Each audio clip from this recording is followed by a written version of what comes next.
Assalamualaikum warahmatullahi wabarakatuh. Selamat siang teman-teman. Perkenalkan saya Nurlaila Sofia, mahasiswi Fakultas Keguruan dan Ilmu Pendidikan, Program Studi PG PAUD Non-Reguler. Pada kesempatan kali ini saya akan menyampaikan review jurnal bertemakan teologi dan gerakan Al-Ma'un dan Al-Asr sebagai tugas pada mata kuliah Al-Islam Kemuhammadiyahan 2 yang dibimbing oleh Bapak Apep MPD. Izinkan saya menyampaikan informasi perihal identitas jurnal yang saya review. Judul jurnal ini berjudulkan Muhammadiyah dan Spirit Islam Berkemajuan dalam Sinaran Etos Al-Quran, yang ditulis oleh Zakiyuddin Baidawi dengan nama Jurnal Afkaruna, yang diterbitkan pada tahun 2017, volume 13 nomor 1. Muhammadiyah merupakan salah satu organisasi terkemuka yang terus menjunjung cita-cita untuk membangun masyarakat Islam yang sebenar-benarnya. Hal ini dilakukan dengan usaha Muhammadiyah yang selalu setia mengimplementasikan inspirasi dari 3 etos Al-Quran dalam mencapai 3 tujuan membangun masyarakat Islam yang sesungguhnya. Pertama yaitu etos rahmat atau welas asih, yang kedua etos Al-Ma'un, dan yang ketiga etos Al-Asr. 3 etos tersebut terbentuk pada pendekatan interpersonal integratif antara interpretasi Al-Quran, hati yang suci, dan penemuan sains juga teknologi, beserta pengalaman universal umat manusia, sehingga menjadikan Muhammadiyah menjadi organisasi yang terkemuka dan dapat bertahan selama 1 abad. Basis teologis Muhammadiyah yang saya sampaikan kali ini berdasarkan keterangan dari 2 murid Kiai Haji Ahmad Dahlan sebagai pendiri dari Muhammadiyah, yaitu Haji dalam buku 7 Falsafat Ajaran dan 17 Kelompok Ayat Al-Quran, dan Kiai Suja di dalam buku Islam Berkemajuan. Salah satu dari 7 falsafah yang disampaikan oleh Kiai Haji Ahmad Dahlan yaitu manusia hidup di dunia hanya sekali, sehingga untuk bertaruh bagaimana hasil atau akhir dari kehidupannya. Sesudah matinya apakah ia akan mendapatkan kebahagiaan atau di akhirnya akan mendapatkan kesengsaraan. Hal ini berkaitan dengan falsafah yang ketujuh, yaitu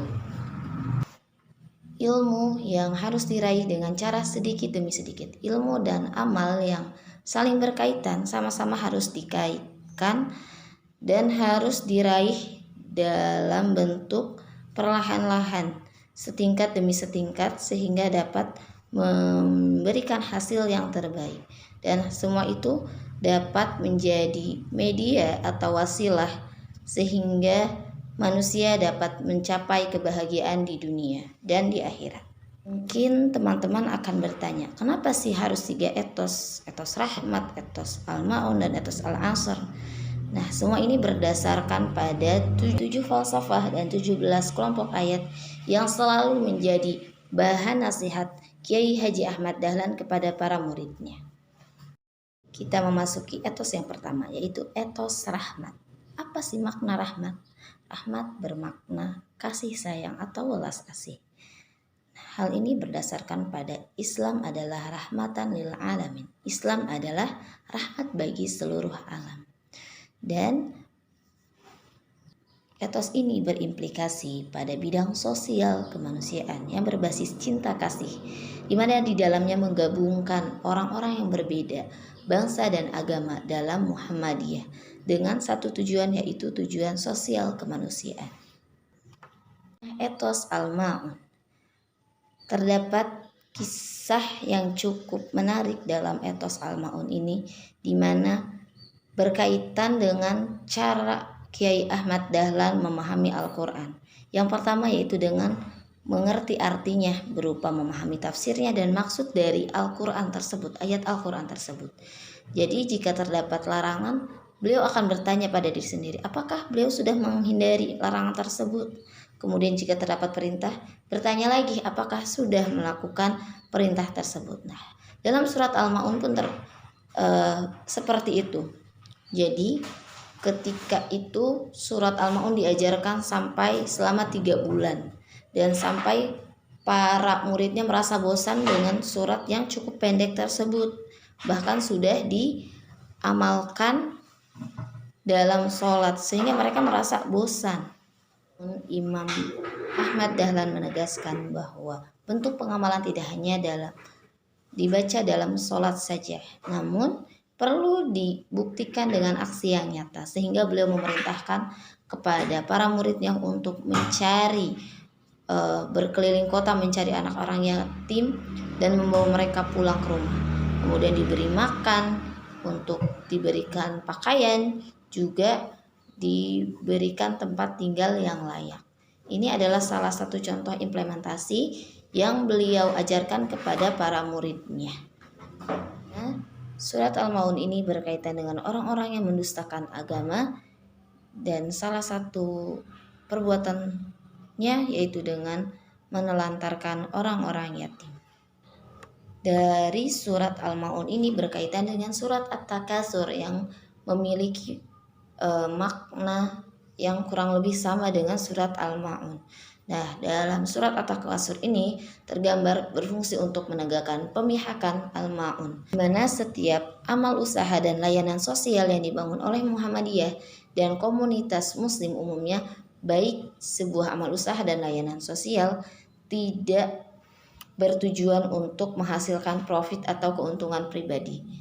Namun lembaga-lembaga ini dikelola dengan menjaga manajemen yang baik agar tetap dapat bertahan dan dapat seimbang dengan menerapkan subsidi silang dan lahal layanan, sehingga keuntungan yang diperoleh oleh lembaga yang menghasilkan keuangan dapat disisihkan untuk membantu mereka yang kurang beruntung, sehingga antara sosial kemanusiaan dapat tetap seimbang dan tetap teguh memegang visi pemihakan, pembelaan, dan pemberdayaan kepada kaum miskin sebagaimana yang terdapat dalam intisari surat Al-Maun dan surat At-Takatsur. Etos Al-Asr. Nah, dari surat Al-Asr ini yang hanya 3 ayat, sangat pendek namun memiliki makna yang dalam. Bahkan Imam Syafi'i pernah berkata, andaikan Allah tidak menurunkan ayat dalam Al-Quran yang lain, maka cukuplah dengan satu surat yaitu Al-Asr atau Al-Asri untuk menjadi hujah kepada kita, karena makna di dalamnya itu sangat padat, mencakup kehidupan dan sejarah peradaban umat manusia. Al-Asr ini membawa manusia ke arah kehidupan dunia dan akhirat yang lebih maju dan berperadaban. Dan hal ini berkaitan dengan pendapat Hamka dalam tafsir Al-Azhar yang menjelaskan bahwa Allah menyebutkan bahwa martabat umat manusia itu terdiri dari 4 unsur. Yang pertama iman, yang kedua amal solih, yang ketiga tausiah atau nasihat dalam kebenaran, dan yang terakhir nasihat dalam kesabaran. Hal ini sesuai dengan apa yang terkandung di dalam surat Al-Asr dari ayat pertama sampai ayat ketiga. Perlu kita tahu bahwa makna dari Al-Asr ini adalah demi waktu, di mana Allah di dalamnya bersumpah atas nama waktu. Hal ini menunjukkan betapa pentingnya waktu tersebut dalam kehidupan manusia. Dan berdasarkan hal ini, etos Al-Asr menjadikan gerakan Muhammadiyah berkemajuan visioner, yakni berpikiran maju dan berwawasan luas.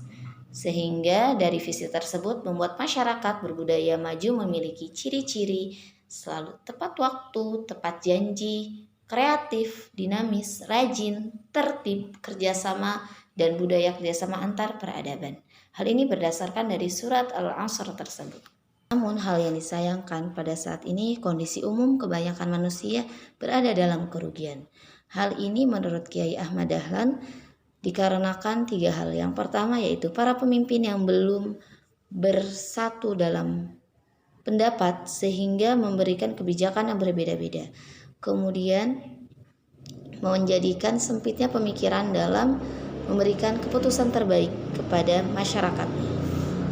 Kemudian yang kedua dikarenakan para pemimpin belum memiliki gerakan praksis sosial sehingga mereka lebih mengutamakan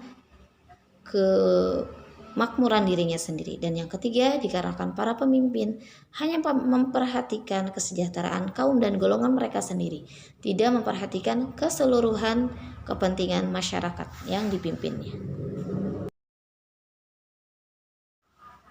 Intinya, teologi Al-Ma'un telah melahirkan Islam yang transformatif dan Al-Asr telah melahirkan Islam yang berkemajuan.